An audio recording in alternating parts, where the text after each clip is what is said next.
chers amis, mesdames et messieurs, je vous souhaite la bienvenue à cette conférence internationale organisée sur la problématique du vol des bébés au Cameroun. C'est un problème chronique qui a pratiquement existé depuis longtemps dans l'impunité totale, mais grâce à l'affaire, au courage de certains à l'affaire Vanessa, c'est sorti, l'affaire a gagné une certaine visibilité internationale, mais malgré toutes les doutes qui se passent sur le terrain, chacun constate en fait ce qui se passe au niveau de la réaction réservée par la justice et le pouvoir au Cameroun. Il y a affaire et nous sommes ici à cette conférence, donc excusez-moi, hein, parce que l'affaire, c'est le tour de droit, je recommence.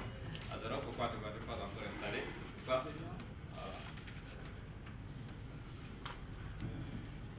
Voilà, donc je m'excuse pour le retard, ça c'est classique. Malheureusement, je ne voulais pas le faire aujourd'hui. Donc, je vous souhaite la bienvenue à cette conférence internationale sur la problématique du vol des bébés au Cameroun. La conférence est co-organisée par le Comicodi qui est au Cameroun, dont nous avons un représentant ici qui va présenter l'organisme et qui va présenter l'organisme et puis faire un exposé. Le CEBA, qui est le Cercle belgo-africain pour la protection des droits humains, dont le président est la Eli Kaji. Et puis l'ACPDH, l'Association citoyenne pour la protection des droits humains, dont nous avons l'écrivain Bertrand Taillou, qui est présent ici, qui va aussi faire un exposé, qui est venu du Mexique, donc de très loin. Et je vais passer rapidement donc la parole aux différents intervenants. Je vous signale qu'à 16h, nous ferons une interruption pour pouvoir, parce qu'il y a certains de nos conférenciers qui vont malheureusement devoir partir. Donc, on va faire une petite interruption pour continuer. À la fin de la conférence, nous avons un petit, dans l'autre salle, ici, donc on peut prendre un verre ensemble avec vous. Et donc, c'est quand ils auront tous exposé ce qu'ils ont à nous dire, il y aura la phase de questions-réponses. Donc, pour ne pas traîner, je passe la parole d'abord à Madame Marie Arena, que nous avons l'honneur d'avoir ici, qui est sénatrice belge, s'il vous plaît. Merci beaucoup. Merci pour l'invitation qui m'a été faite. Je dois dire que quand on m'a abordé pour venir cet après-midi, j'ai tout de suite été intéressée par la thématique parce que, voilà, au niveau du Sénat, je suis au Sénat belge, vice-présidente de la Commission Relations extérieures au Sénat, et on travaille tout particulièrement, au niveau de cette Commission des Relations extérieures, on travaille tout particulièrement sur la coopération au développement. Dans la coopération au développement, une attention toute particulière est donnée sur l'Afrique subsaharienne. Et dans ces projets de coopération au développement, nous travaillons beaucoup sur les objectifs du millénaire, les 8 objectifs du millénaire. Et quand on parle de ces objectifs du millénaire, on se rend compte que la question de l'enfant, de l'enfance, de la lutte contre la pauvreté sont toujours des points essentiels de ces objectifs du millénaire. L'enfant est aussi la femme, la mère de l'enfant, qui sont vraiment des points essentiels de ces objectifs du millénaire. Alors les objectifs du millénaire, vous savez que ce sont des objectifs qui ont été donnés à l'horizon 2015. Il y a des évaluations qui sont faites à mi-parcours et qui peuvent montrer un certain nombre d'évolutions positives par rapport à ces objectifs, mais les statistiques cachent souvent des réalités. Et quand on va vers les populations les plus vulnérables, eh bien, on se rend compte que les avancées n'ont pas lieu en tant que telles. Et je dirais même que du contraire, plus on a affaire aux populations vulnérables, plus il y a du recul par rapport aux objectifs que l'on s'était donnés au niveau des objectifs du millénaire. Et donc il est important, et c'est ce qu'on fait aujourd'hui au Sénat, de voir les évaluations des objectifs du millénaire à l'horizon 2015, mais aussi de se poser la question de ce qui va se passer après 2015 par rapport à ce qui n'a pas fonctionné dans ces objectifs et comment est-ce qu'on peut aller au plus près des populations les plus vulnérables. Alors, dans les thèmes qui sont abordés, ça va faire le lien avec ce qui nous préoccupe aujourd'hui, à savoir les enfants volés ou le trafic d'enfants en Afrique et plus particulièrement au Cameroun. Mais on aborde des thématiques qui peuvent sembler lointaines de ces réalités, mais qui en fait, quand on y travaille, ne sont pas lointaines de ces réalités. Quand on aborde la question du processus démocratique, mais quand on est dans un état de droit, un état qui établit un certain nombre de justices, eh bien cette question du trafic d'enfants est gérée, est discutée, est, je dirais, sanctionnée à un moment donné, et ce qui ne peut ne pas être le cas dans certains pays où les processus démocratiques sont plus fragiles, voire inexistants. Quand on parle des droits de l'homme, a fortiori, on y intègre la question des droits de l'enfant. Quand on parle du rôle de la société civile, eh bien c'est aussi quelque chose de très important par rapport à l'évolution sur les droits de l'enfant. Quand on parle de la santé de la population, quand on parle de la lutte contre la pauvreté, eh bien toutes ces thématiques, quelque part, viennent mettre l'accent sur la vulnérabilité des populations et donc le fait qu'on puisse être dans des situations plus, je dirais, plus réceptives à certains trafics, dont la question du trafic d'enfants. Alors, en ce qui concerne le cas bien particulier du Cameroun, moi, on m'a relaté un certain nombre d'études, dont une étude qui a été faite à Yaoundé en 2011 et qui montre que sur la seule année 2011, 94 enfants avaient été enlevés dans des environnements hospitaliers qui pouvaient laisser entendre que ces environnements étaient des environnements sécures, mais laissent penser que cette question du trafic d'enfants est une question importante aujourd'hui par rapport à la réalité du Cameroun. Vers où ces trafics vont, cette étude laisse aussi apparaître différentes filières, des filières d'adoption, qui on pourrait dire c'est dans le moins mauvais des cas, des filières d'exploitation, quelles que soient les exploitations, qui peuvent être les exploitations d'esclavage ou au travail, ou des exploitations armées, des exploitations sexuelles, tout type d'exploitation des enfants, et donc ces filières sont également présentes. Des filières liées à des pratiques occultes, et plus particulièrement la sorcellerie, sont également des filières qui sont des filières identifiées, et donc il y a vraiment là question à se poser, parce qu'il s'agit de choses qui peuvent se passer sur le territoire, bien entendu camerounais, mais qui peuvent aussi alimenter des réseaux internationaux. Et donc là est notre travail en tant que responsable politique en Belgique, bien entendu, pour sensibiliser à cette question, mais aussi dans les relations que nous avons avec les différents pays, et ce pays en particulier, pour mettre en lumière la question de ce trafic. Alors, quand il s'agit de l'enfant, et malheureusement l'actualité en Belgique nous montre que l'horreur est toujours possible, et quand on voit l'infanticide qui a eu lieu il y a à peine quelques jours en Belgique, c'est quelque chose qui nous bouleverse, dans notre réalité d'humain, mais qui nous bouleverse aussi en tant que société. Et il est important que les sociétés puissent s'interroger sur les raisons du mal pour pouvoir y apporter les solutions. Et donc il est important qu'une société comme la société camerounaise, comme la société africaine, s'interroge sur la raison du mal qui est fait à ces enfants pour pouvoir y apporter un certain nombre de solutions. Vous savez, quand en Belgique il y a eu l'affaire Julie Mélissa, le cas du trou, eh bien il y a eu une vraie réflexion sur les incohérences au niveau de la justice, les incohérences au niveau de la police. Il y a eu des réformes, bonnes ou moins bonnes, qui ont été apportées, mais en tout cas, il y a eu un tel choc dans la société que toutes les institutions se sont mises en marche pour dire « nous ne voulons plus que ces situations puissent arriver ».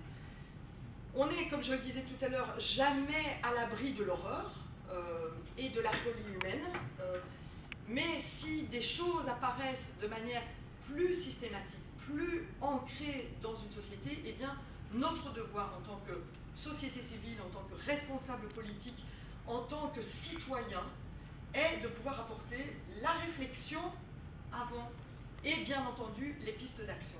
Et donc moi, c'est la raison pour laquelle j'ai accepté de participer avec vous à cette réflexion, de porter avec vous un certain nombre de pistes de solutions qui pourraient être des pistes de solutions à la réalité spécifique du Cameroun, mais de manière générale à la réalité des enfants que nous pouvons avoir au travers le monde et des difficultés qui sont vécues par ces enfants. Et je terminerai enfin, en tant que politique, je m'engage à le faire, mais aussi en tant que mère, je trouve que c'est aussi d'une responsabilité de mère que de pouvoir protéger l'enfant que nous mettons au monde. Et l'enfant que nous mettons au monde, c'est le nôtre, mais c'est aussi l'enfant de tous. Et donc nous avons aussi ce devoir de protéger ces enfants. Et donc merci pour la réflexion qui va être menée aujourd'hui. Merci pour les pistes que nous pourrons dégager. Et en tout cas, sachez que vous pourrez compter sur moi pour pouvoir les suivre et les porter au niveau du Sénat belge et de manière plus générale sur les scènes internationales dans lesquelles j'aurai le droit d'intervenir. Merci. Merci, Marie-Arena. Je vais passer la parole à Maître Alexis Dewa. Vous n'êtes pas un inconnu pour nous parce que vous êtes engagé dans plusieurs causes, par exemple la lutte contre l'impunité. Donc, vous pouvez achever votre propre présentation et puis faire votre présentation.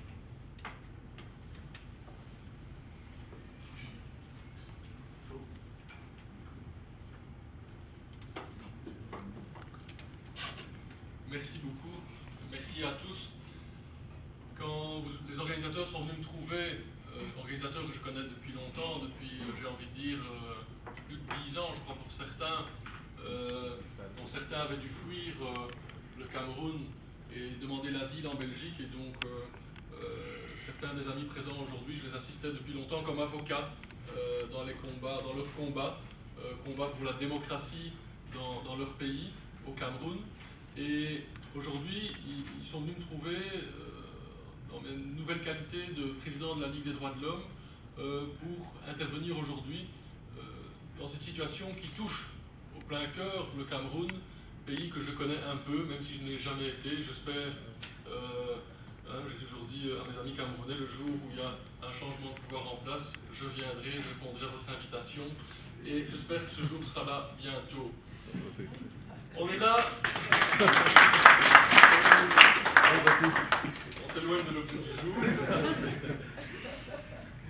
Et c'est bien de mettre un peu de légèreté quand on a, même si c'est aussi un sujet évidemment très très lourd et très très dur, mais le sujet d'aujourd'hui, le trafic des nouveau-nés, nous touche tous. Et Madame la sénatrice Arena a raison en disant qu'on est également touché en tant que parents. Quand j'expliquais à mes enfants, parce que quand on est père de famille, on doit parfois un peu justifier quand on s'absente le week-end parce que les enfants attendent qu'on soit présent avec eux. Et quand j'expliquais le thème de la conférence aujourd'hui, ça a suscité chez eux beaucoup de questions. Et c'était une discussion intéressante que j'ai eue ce matin avec mes enfants. Et donc ça nous touche vraiment personnellement aussi le sujet de ces trafics de nouveau-nés. C'est évidemment un crime horrible qui touche la personne fragile. Parce que c'est toujours les fragiles qui sont victimes. Ces crimes de vol d'enfants sont probablement aussi anciens que l'humanité. Et ce sont toujours les faibles qui sont victimes par les abus des puissants. Et ces crimes horribles, il faut évidemment tout faire pour qu'ils puissent cesser et voir comment on peut d'abord faire le constat dans quel contexte ces crimes ont lieu.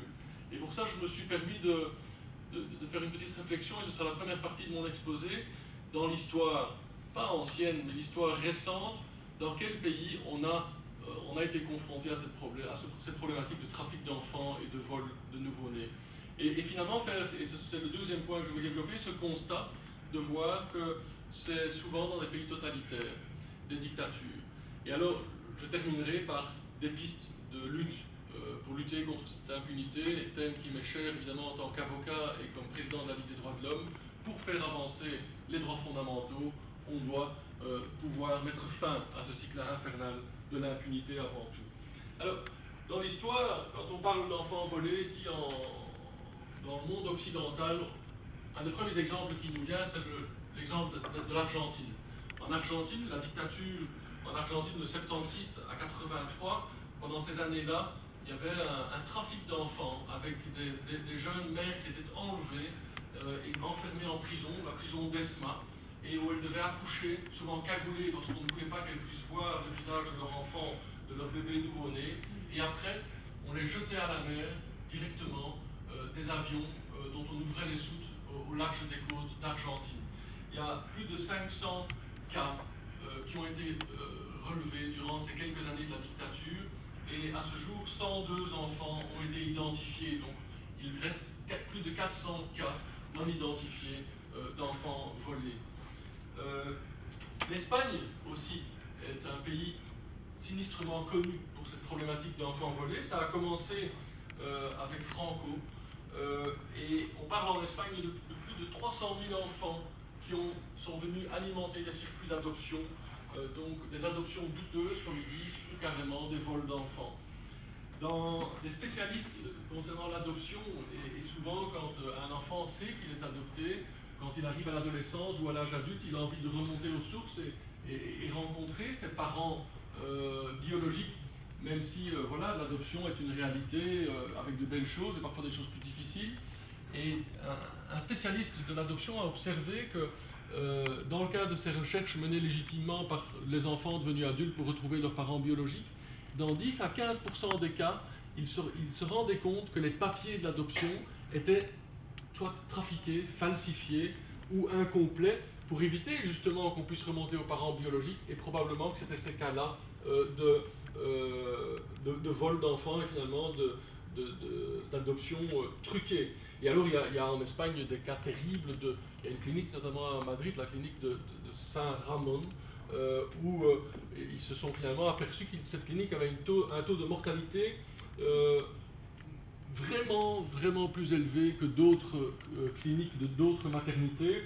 Ils avaient relevé par exemple pour un mois, et on parle là de l'histoire récente, les années 80, pour nous c'était comme si c'était avant-hier, en un mois sur 100 naissances, il y avait 37 décès. Alors qu'on est en Espagne, les années 80, on n'est pas dans une maternité sans moyens médicaux, et donc visiblement, et les causes des décès indiquées, les rapports, le registre de l'hôpital, il y a un enfant qui était décédé d'une otite, comme si un nouveau-né pouvait décéder d'une otite. Et cet hôpital avait même mis un système en place de bébés congelés, ils en avaient un congelé, et quand la maman voulait voir une dernière fois son bébé avant de... parce qu'on lui annonce, voilà, il s'est brisé le cou en naissant, il est mort, etc., mais je veux absolument le voir. Si elle insistait beaucoup, on allait chercher le bébé dans le congélateur, et le bébé qu'ils ont utilisé plusieurs fois pour consoler, entre guillemets, pour que les parents puissent voir une dernière fois, soi-disant, leur bébé. Donc, des pratiques très ingénieuses, horribles, d'un cynisme froid, et c'est toujours les ingrédients qu'on retrouve dans ces cas-là. Et on voit dans l'histoire de l'Espagne, donc la période qui s'étend de 1940 à 1990, ça s'est arrêté qu'en 1990, 300 000 enfants, ce qui a commencé comme une entreprise idéologique dans le cadre de cette dictature sous Franco, parce qu'il fallait enlever les bébés des mères républicaines qui étaient des opposants et les purifier de leurs gènes marxistes. C'était ça l'objectif idéologique au départ, et finalement l'objectif idéologique se mue en objectif criminel pur et simple parce que, et on y reviendra pour l'histoire, le cas du Cameroun, ce trafic d'enfants et ce vol de bébés génère évidemment des grosses sommes d'argent, des bébés qui sont vendus comme ça, des couples qui ne savent pas avoir d'enfants et qui évidemment quand ils adoptent veulent un bébé le plus jeune possible pour faire comme si c'était leur bébé.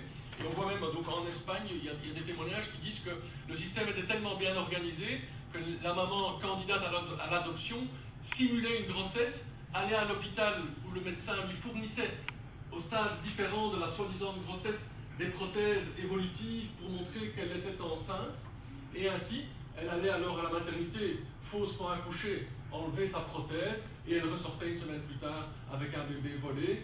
Donc là c'est quand les parents adoptifs sont au courant de la pratique parce qu'ils ne peuvent pas ignorer que le jeu macabre qu'ils sont en train de jouer, mais il y a aussi tous les autres cas où finalement des parents sont sur des listes d'attente d'adoption, payent parfois des grosses sommes d'argent pour frais administratifs et ne se rendent pas compte des drames humains qui se jouent de l'autre côté avec les familles biologiques dont on a volé l'enfant.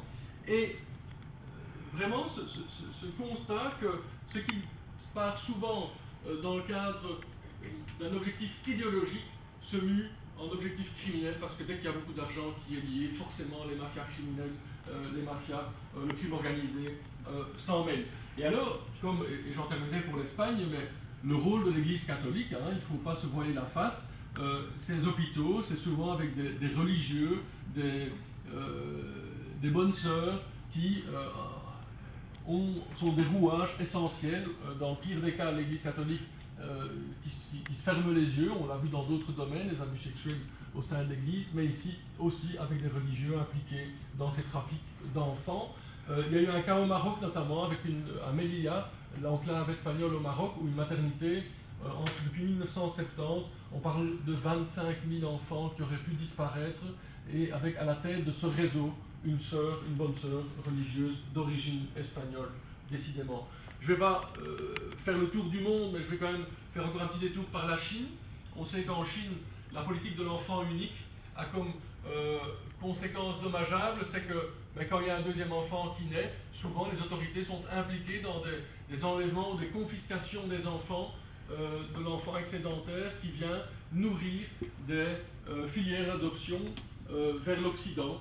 Hein, on sait que, par exemple en Belgique, si on veut adopter un enfant, souvent ce sera un enfant chinois parce qu'il y a beaucoup d'orphelins ou d'enfants abandonnés en Chine comme conséquence de la politique de l'enfant unique. Visiblement, ces adoptions ne sont pas toujours dans le respect des parents, des droits fondamentaux, des parents biologiques et de l'enfant, malheureusement. Je pense que cette introduction historique et les différents pays nous montrent, parce que les pays que j'ai cités, c'était chaque fois des régimes totalitaires, des dictatures. Et donc je pense qu'on peut faire un lien en disant que le vol d'enfants, le trafic de nouveau-nés, c'est finalement un dommage collatéral terrible, mais d'un régime totalitaire, d'une dictature. Parce que quand on sait ce que fait un pouvoir totalitaire avec ses opposants, l'emprisonnement arbitraire, de la torture, finalement enlever un nouveau-né à sa maman, lui confisquer son bébé, c'est de la torture, c'est un traitement inhumain, c'est l'atteindre dans la chair de sa chair, sa propre chair, et finalement ça fait partie de l'arsenal des mesures horribles qu'une dictature, qu'un dictateur n'hésitera pas à infliger à ses opposants. Et donc, je le disais, crime idéologique, souvent, et crime mafieux, criminalité organisée, des mafias qui s'emparent de tout ce qui rapporte beaucoup d'argent, hein, on le sait, il y a cet exemple-ci, il y a le trafic d'organes, la traite des êtres humains, le nombre de femmes africaines qui se retrouvent avec des fausses promesses de travail en Europe, en Belgique, et qui se retrouvent dans les milieux de la prostitution, exploitées dans la prostitution en Belgique, que ce soit même à Bruxelles, à Anvers, dans les quartiers chauds, tous ces trafics-là, c'est aux mains de mafias. Et finalement, dans des pays qui sont des dictatures, ce sont souvent des mafias politiques qui sont à la tête de ces pays, et je pense que malheureusement, un pays comme le Cameroun fait partie de ces pays-là. Et donc, c'est un constat, et je pense qu'un pays démocratique qui a le souci de défendre ses citoyens et les droits de ses citoyens veillera à ce que ce genre de trafic-là n'existe pas. Et donc, si le pouvoir en place au Cameroun veut montrer qu'il est capable de faire des progrès sur la voie de la démocratie et le respect de ses citoyens, c'est une des problématiques qu'ils doivent prendre à bras le corps pour faire en sorte que ça cesse, qu'il mette fin à l'impunité, parce que sinon, c'est qu'il y trouve son compte, qu'il y trouve un avantage financier ou autre, et les masques, à ce moment-là, on voit que finalement, le bien du peuple, le bien des citoyens, c'est le cadet de ses soucis au pouvoir en place, et qu'il cautionne finalement par son inaction les crimes les plus horribles, et c'est ça finalement l'impunité. Alors, comment faire pour lutter contre ces crimes? Vous l'aurez compris, c'est toute la difficulté de briser l'impunité de fait qui est installée dans un pays comme le Cameroun. Je pense qu'une initiative comme celle-ci, une conférence internationale, même si c'est pas facile, c'est un thème difficile, c'est difficile de le mobiliser. On est évidemment tous sensibilisés par cette histoire terrible, Vanessa, qui incarne finalement ce qui peut paraître un peu abstrait quand on parle de trafic de nouveau-nés, quand on peut mettre un visage, une histoire sur la problématique d'ensemble, ça nous touche davantage, ça nous touche au cœur de se dire le calvaire que cette femme a eu, le courage qu'elle a eu, le fait qu'elle n'a pas voulu quitter l'hôpital pendant tous ces longs mois, et puis qu'elle a été jetée en dehors de cet hôpital en pleine nuit comme une malpropre, alors que sa revendication n'était que légitime, c'est de dire je sortirai de la maternité qu'avec mon bébé. Pourquoi? Parce que partout sur Terre, quand on sort de la maternité, on a envie de sortir avec son bébé, évidemment. Alors, une conférence comme celle-ci, pour dénoncer, il ne faut pas sous-estimer le poids de dénoncer une injustice. Et les militants des droits de l'homme partout dans le monde, quand ils sont confrontés à une injustice, à une violation de leurs droits fondamentaux, il faut commencer par la dénoncer. Et vraiment, il y a une force non négligeable dans la dénonciation. Et cette conférence-ci s'inscrit dans cette étape. Vous l'avez dit dans la présentation, c'est un premier pas. C'est le début d'un combat qui a été initié par Vanessa toute seule et qui est repris par la société civile dans son ensemble. Et vraiment, il faut continuer cette voie de la dénonciation. Il faut arriver au point où le bruit qui est fait par vous tous, par nous tous, autant au niveau camerounais qu'au niveau de la communauté internationale, que ce bruit devienne assourdissant et les force finalement à arrêter ce crime continu de trafic d'enfants. Et alors, c'est la question des poursuites. Et la question des poursuites, c'est une question très difficile, parce que ça pose comme question c'est toute la problématique d'une justice indépendante. Et là, on sait que, en particulier en Afrique, il y a un problème avec la justice indépendante. La justice n'est pas indépendante du pouvoir en place. Et c'est un des éléments essentiels d'une démocratie, c'est de pouvoir avoir une justice qui est indépendante du pouvoir exécutif et législatif. C'est le pouvoir judiciaire qui doit pouvoir travailler en toute indépendance, qui peut justement sanctionner quand des crimes sont commis, qui est un contre-pouvoir évidemment. Tout le monde doit rendre des comptes devant la justice, du plus faible au plus haut, et malheureusement, dans des pays totalitaires, la justice, elle ne vise que les plus faibles et elle ne touche pas les puissants. Et finalement, la justice et l'indépendance de la justice, elle devrait venir des magistrats eux-mêmes, qui doivent être fiers d'être magistrats et revendiquer cette indépendance. Et dans un pays comme le Cameroun, tant que les magistrats ne revendiquent pas eux-mêmes leur indépendance vis-à-vis du pouvoir en place, ils devraient être fiers de cette indépendance, et ça demande du courage. Et ils n'y arriveront que en groupe. Ce n'est pas un juge, 2 juges, 10 juges dans leur coin qui vont se lever pour l'indépendance de la magistrature, mais c'est la magistrature en tant que telle qui doit finalement se saisir de ce principe de base et le revendiquer et faire preuve d'indépendance. Et c'est dans des dossiers comme ceux-là, le trafic de nouveau-nés, où on sait bien que ce sont des enfants qui sont arrachés à des mamans fragiles, pauvres, dont on croit qu'elles ne pourront pas se défendre et qu'elles ne pourront pas agir en justice, et que ces enfants viennent pour être donnés dans des familles puissantes, probablement, du monde économique, du monde, on parle même de certains originaires du monde de la magistrature même, ou du monde politique, qui justement jouissent de cette impunité. Et c'est là vraiment qu'il faut que des poursuites puissent se mettre en place devant les juridictions camerounaises, et peut-être que, et là le rôle de la société civile est extrêmement important, que la pression de la rue va forcer des enquêtes à avoir lieu.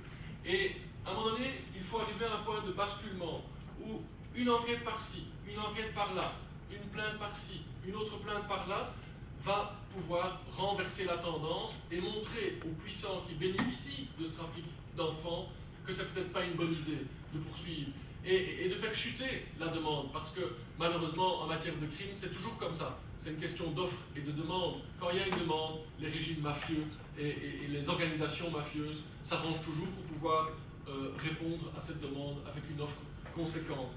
Et finalement, cette lutte contre l'impunité, elle rejoint, et je terminerai par là, avec ma casquette de président de la Ligue des droits de l'homme, les défenseurs des droits de l'homme.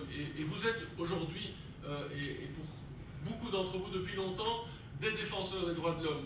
Et on sait que les défenseurs des droits de l'homme, partout dans le monde, eh bien, on n'est pas sur pied d'égalité. Quand on est défenseur des droits de l'homme en Belgique, c'est facile, c'est confortable. Moi, je ne cours aucun risque. Je vis dans une démocratie. Je peux dénoncer, je peux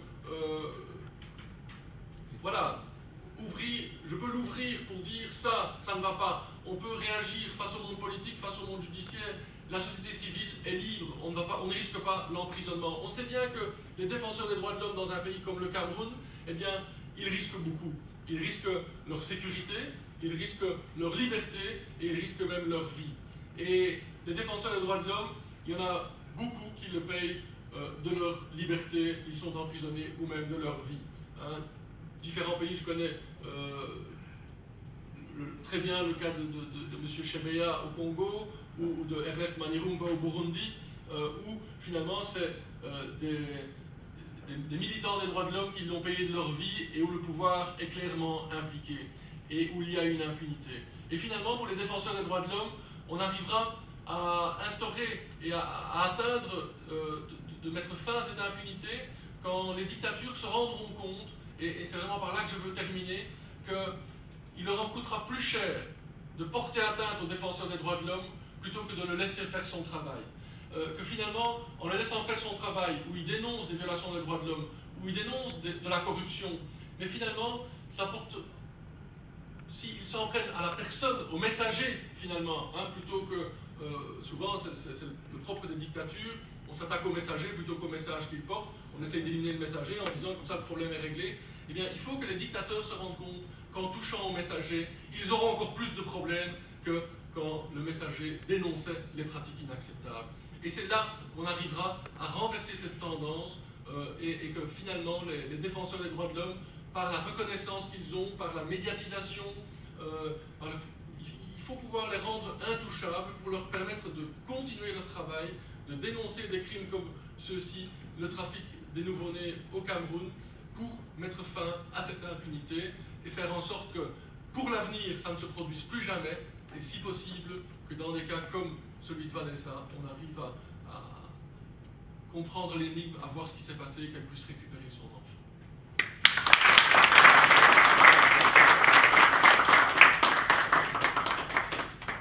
Voilà, je remercie bien d'avoir terminé justement par Vanessa. Je signale encore qu'à la fin de la conférence, il y aura une déclaration qui sera rédigée et qui aura comme principal objet de demander une commission internationale indépendante d'enquête. Voilà, j'avais signalé qu'à 4 heures, on allait faire une petite pause parce que malheureusement, il y a une de nos invités qui ne pourra pas rester jusqu'à la fin avec nous. Vous avez juste 2 minutes. S'il y a une personne qui veut une question limitée strictement à ces interventions, puisqu'on n'aura pas la chance de les avoir après, s'il y a une question ou un mot concernant ces interventions, sinon, voilà. Sinon, conférencier. Enfin, c'est juste une préoccupation. Je suis très content de votre engagement. Bon, j'en parle moi-même en tant qu'écrivain. J'ai été en prison et puis pendant que j'étais en prison, je suis victime du cas des enfants. Voilà. Donc voilà, pendant que j'étais en prison, ma fille a été tuée. Ma fille de 7 ans a été tuée.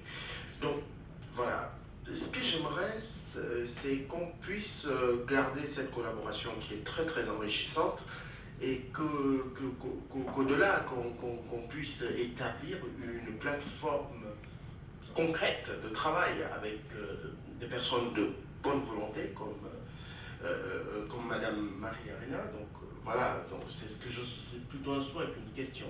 C'est-à-dire qu'on établisse une plateforme concrète de travail, que ce soit sur cette base qu'on puisse travailler pour faire avancer les choses de façon concrète. C'est tout ce que je veux dire. Merci beaucoup. Un mot. Il y a un monsieur qui voulait poser une question. Ouais, c'est vrai. C'est privilégié. Juste ici pour le trouver. Mais en fait, moi, je n'ai pas suivi l'intervention de Mme Arena parce que je suis venu en retard, comme tout bon Camerounais, d'accord. Mais en fait, moi, la question que je voudrais poser à Mme Arena, c'est, après tous ces débats, est-ce qu'au niveau du Sénat, elle pourra réunir certains sénateurs pour faire une descente sur le terrain et voir effectivement comment se passe ce problème? Parce qu'il ne va pas falloir qu'on s'en tienne seulement aux médias, parce que les médias aussi parfois donnent des informations qui ne sont pas conformes. On a eu beaucoup d'explications à ce problème d'enfants volés au Cameroun, qui même les Camerounais à l'étranger encouragent ça. Donc pour ne pas être très long, ma question est celle de savoir si vous allez contacter vos collègues au Sénat pour descendre sur le terrain. Merci. Merci. Pardon. Allez-y, voilà. Oui, je vais poser une question, je vais essayer d'être court. Durant tout le long du déroulement de l'affaire Vanessa, on a vu pratiquement tous ceux qui pouvaient se mobiliser, et au fur et à mesure qu'ils avançaient dans leur manœuvre, l'État camerounais était de plus en plus froid. Est-ce que nous, à l'intérieur, parce que des nouvelles qui nous viennent de l'intérieur du Cameroun, nous sommes impuissants face à l'État, et parce que après le cas de Vanessa, il y a eu d'autres cas. Est-ce que la communauté européenne a-t-elle, je ne sais pas, a-t-elle un mot à dire face à l'impuissance du peuple camerounais qui se plaint et qui crie et qui est maltraité et qui est délesté de ses moyens chaque jour face à cette question? Parce que ça fait depuis le mois d'août 2011, on crie après, mais à chaque pas de la machine étatique, la répression a été tellement forte et elle continue d'être forte. Je vous remercie. Merci beaucoup. Voilà, Marie-Arena. Oui.